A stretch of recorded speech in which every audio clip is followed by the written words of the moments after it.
그게 바로 러시아식 전쟁 방식이야. 죽음은 당연하게 여겨지고 종종 대규모로 일어나지만 결국 소모전 전략이 결실을 맺고 적은 무너진다. 푸틴은 우크라이나 침공 후 오랜 전략을 계속 썼지만 지금은 효과가 없다. 푸틴이 우크라이나보다 오래 버티려던 전략은 오히려 역효과를 내고 서방이 우크라이나를 버릴 희망도 사라졌다. 이 이야기는 푸틴의 기대와 러시아에서 실제로 일어나는 두 측면이 있다. 예상치 못한 변수가 나타나 푸틴의 확실했던 계획이 무너졌다. 곧 그 변수와 실제 상황을 알아보겠다. 먼저 푸틴의 바람을 살펴보자. 1월 16일 더 타임스 라디오 더 트럼프 리포트 인터뷰에서 마그니츠키 정의 캠페인 창립자 빌 브라우더가 모든 것을 자세히 밝혔다. 그래서 푸틴이 바라는 것은 비록 그가 믿을 수 없는 사상자를 내고 있음에도 불구하고, 그리고 매일 약 1000명의 러시아 군인이 사망하고 있다는 점에도 불구하고, 하지만 그가 바라는 것은 우리가 그보다 먼저 지치기를 바란다는 것이라고 브라우더는 말한다. 그가 말하는 우리는 서방 전체를 뜻하며, 브라우더는 푸틴이 이제 우크라이나군 소모가 승리 전략이 아니라고 본다고 말한다. 그저 계속 밀어붙이고 거짓된 힘을 과시하면서 서방이 철수할 때까지 버티는 것뿐이라고 브라우더는 계속 덧붙인다. 그가 느끼기에 우크라이나의 생존에 핵심적인 지원을 서방이 철회할 때까지 말이다.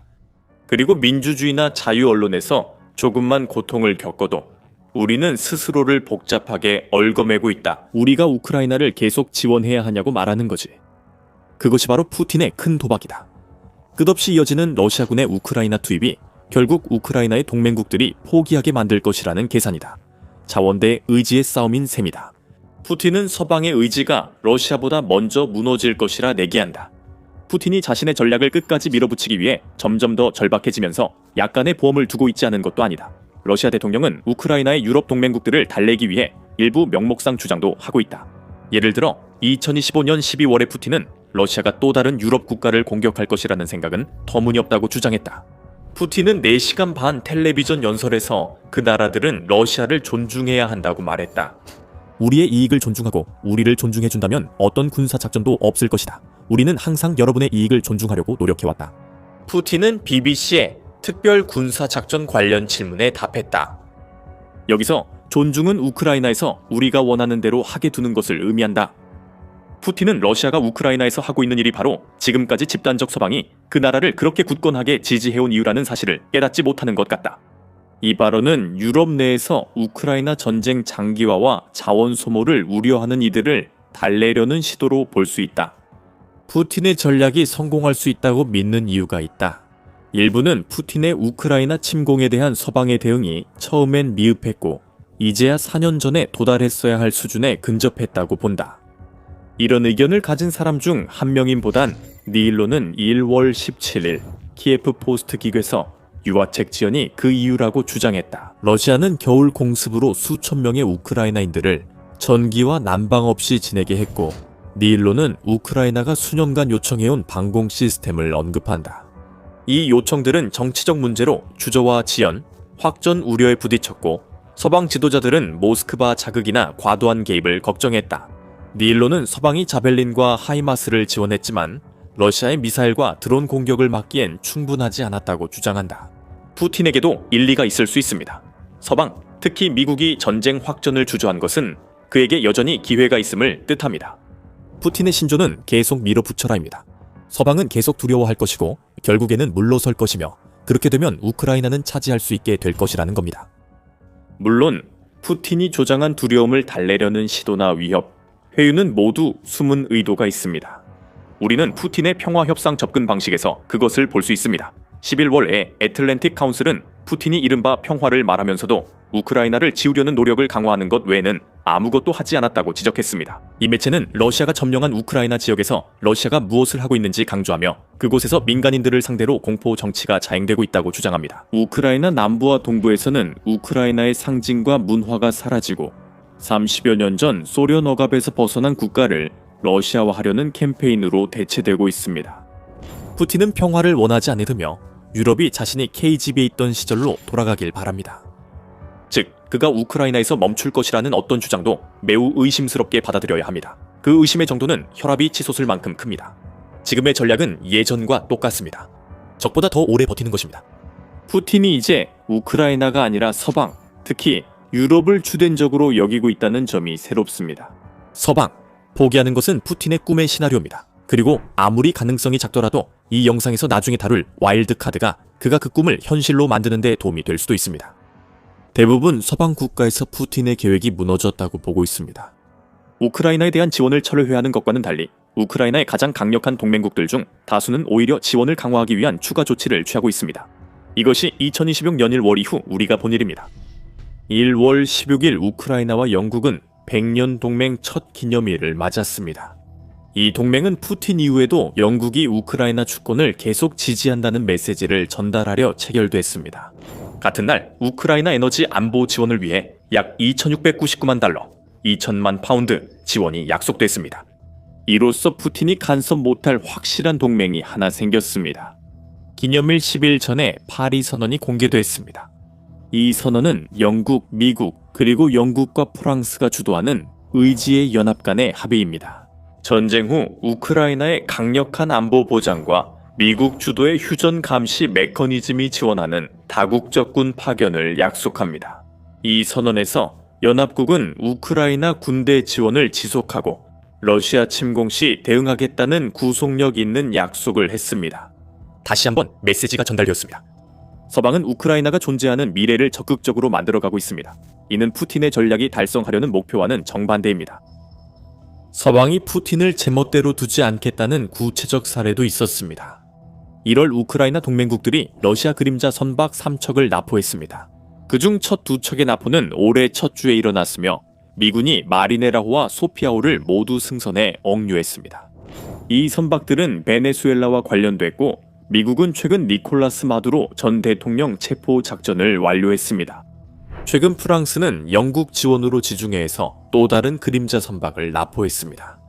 그린치오는 러시아 선박에 어울리는 이름인데 이 선박은 수색 후 압수되어 추가 조사 중입니다. 선언과 파트너십은 서방의 우크라이나 지지 서류 증거입니다. 유조선 압수는 이러한 지원이 현재와 미래에도 계속될 것임을 분명히 보여주는 조치입니다.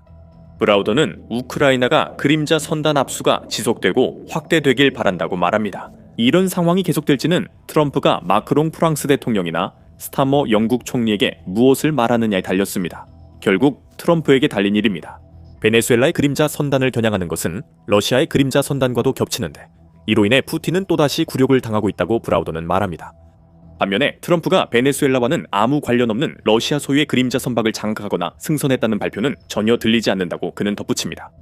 미국의 그림자 선단 지원은 자국 정책 이익에 따라 달라질 수 있습니다. 푸틴은 새해가 시작된 지 3주 만에 발생한 자신이 약화시키고 싶어 하는 모든 지원 사례들을 살펴볼 것입니다. 그리고 그의 거대한 전략이 자신이 원했던 대로 진행되지 않고 있다는 것을 알게 될 것입니다. 이 전략은 소모전으로 러시아 자원과 서방 의지력의 대결입니다. 서방의 의지력은 여전히 강해 보입니다. 하지만 푸틴을 정말로 아프게 할 것이자 그가 결코 예상하지 못했을 수도 있는 것은 러시아의 자원력을 중심으로 한 전략이 우크라이나 전쟁이 러시아 국민들에게 미치는 영향을 무시했다는 점입니다. 그 영향은 명백히 해로우며 매일 러시아를 더 나락으로 몰아넣고 있습니다. 우크라이나가 그림자 선단 무력화에 기여한 점을 살펴보겠습니다. 브라우더는 한 사람이 자신만의 특별한 방식으로 그림자 선단을 다루고 있다고 말합니다. 그 사람은 볼로디미르 젤렌스키입니다. 그리고 그는 덧붙입니다. 그는 이 선박들이 흑해로 들어올 때나 밖에서도 체계적으로 움직이지 못하게 하고 있습니다. 실제로 우크라이나가 그림자 선단을 상대로 벌이고 있는 자체 작전은 지금까지 동맹국들의 작전보다 더 효과적이었던 것으로 보입니다. 11월 말 우크라이나 드론이 흑해를 지나던 러시아 유조선 2척을 공격했습니다. 몇 달 전 키예프 포스트는 우크라이나가 흑해 선박에 약 6회 정밀 타격을 했다고 보도했습니다. 많은 공격이 공해와 항구에서 발생했습니다. 그 이외에도 다른 공격들이 있었지만 우크라이나는 이러한 타격을 통해 동맹국들이 하지 않거나 할 수 없는 일을 충분히 해낼 수 있다는 것을 보여줬습니다. 다시 말하지만 이것은 소모전입니다. 그림자 선단의 선박은 러시아가 석유 판매에 사용할 수 없는 선박입니다. 우크라이나는 러시아 석유 시설을 대규모 공격해 그림자 선단에도 간접 타격을 줬습니다. 2025년 우크라이나는 러시아 정유 시설과 인프라에 대한 장거리 타격을 대폭 가속화했습니다. 작전 효과가 뚜렷했습니다. 11월 블룸즈버리 정보안보연구소는 2022년 6월 우크라이나의 첫 정유시설 공격 이후 러시아 정유시설 약 55%가 우크라이나의 표적이 되었다고 밝혔습니다. 2025년은 전환점이었습니다. 우크라이나는 러시아 정유 능력의 약 20%를 중단시켰고 BIC에 따르면 2025년 정유시설 공격 성공이 2024년보다 48% 많았습니다. 이 전략 뒤에는 꽤 단순한 논리가 있습니다. BIC는 러시아 예산의 약 30%가 석유가스 판매에서 나온다고 지적합니다. 현재 예산 기여는 그림자 선단이 맡고 있습니다. 즉, 우크라이나와 서방 동맹이 그림자 선단을 타격하거나 압수해 제거한다는 논리입니다. 우크라이나가 해당 선박들의 제품을 공격하면 그림자 선단의 다른 선박들도 자동으로 무용지물이 됩니다. 이번 정유시설 공격에는 우크라이나가 원유 저장시설도 공격하는 점이 추가됐습니다. 또한 1월 카스피해 공격으로 러시아 석유 시추 시설도 피해를 입었습니다. 이 공격으로 러시아 정유시설 원유 공급량이 15년 만에 최저치를 기록했습니다. oilprice.com의 1월 20일 기사에 따르면 2025년 원유 정제율도 전년 대비 1.7% 감소했는데 이는 사용 가능한 원유가 줄어든 자연스러운 결과입니다. 러시아는 원유 시설 화재를 우크라이나 탓으로 돌리며 예정에 없던 정비가 감소 원인이라고 주장합니다. 이 모든 석유 문제가 어떻게 푸틴의 전략, 즉 서방의 우크라이나 지원을 약화시키려는 전략과 연결되는지 궁금해지기 시작했다면 핵심은 우크라이나가 싸울 의지가 있다는 것을 보여주는 데 있습니다. 의지가 또 푸틴의 약점이 되나요? 그가 서방에 우크라이나 전쟁이 희망 없다고 인식시키려는 건가요? 러시아에 큰 대가를 치르게 하는 전쟁이어서 지원이 계속되면 우크라이나가 더 오래 버틸 것입니다. 더 나아가 러시아 석유에 일어나고 있는 일은 푸틴이 소모전 전략을 성공시키기 위해 필요한 자원 중 하나를 서서히 잃어가고 있다는 예시입니다. 석유는 그가 잃는 유일한 자원이 아닙니다. 브라우더가 말했듯 러시아군이 자국 병사들에게 많은 사망자를 낸 것은 또 다른 자원 고갈의 예입니다. 우크라이나 통계에 따르면 푸틴은 이 전쟁으로 약 120만 명의 젊은 남성을 전사 또는 연구 장애로 만들었습니다. 브라우더의 말입니다. 그건 정말 많은 사람들입니다. 제 말은 상상할 수 없을 정도로 많은 숫자입니다. 그가 덧붙입니다. 우크라이나 재무부도 이 수치를 지지하며 브라우더 인터뷰 후 123만 명을 넘었다고 말합니다. 브라우더는 사적으로 이렇게 제안합니다. 러시아의 많은 사람들이 자국민들에게 가해지는 무분별한 죽음이 이제는 멈춰야 한다고 생각하고 있을 것입니다. 푸틴의 전쟁이 끝나도 러시아인들이 남기 위해 그들은 러시아 군인들이 겪는 잔혹함까지 감당해야 합니다. 러시아군은 병사들을 우크라이나에 파견했다가 다시 불러들이는 순환 근무를 시행하고 있습니다. 또한 일정 기간 우크라이나에서 복무를 마치고 살아 돌아오면 집으로 돌아갈 수 있는 계약직 병사들도 있습니다. 인간이 겪을 수 있는 최악의 상황을, 그것도 종종 자신들의 지휘관과 동료들에 의해 경험한 남성들을 한꺼번에 사회로 내보내면 러시아 내에서 폭력 범죄가 증가하는 상황이 벌어집니다. 브라우더는 러시아에서 돌아온 병사들이 훈련 부족에도 불구하고 우크라이나인들을 해치는 훈련을 받아 이런 현상이 당연하다고 말합니다.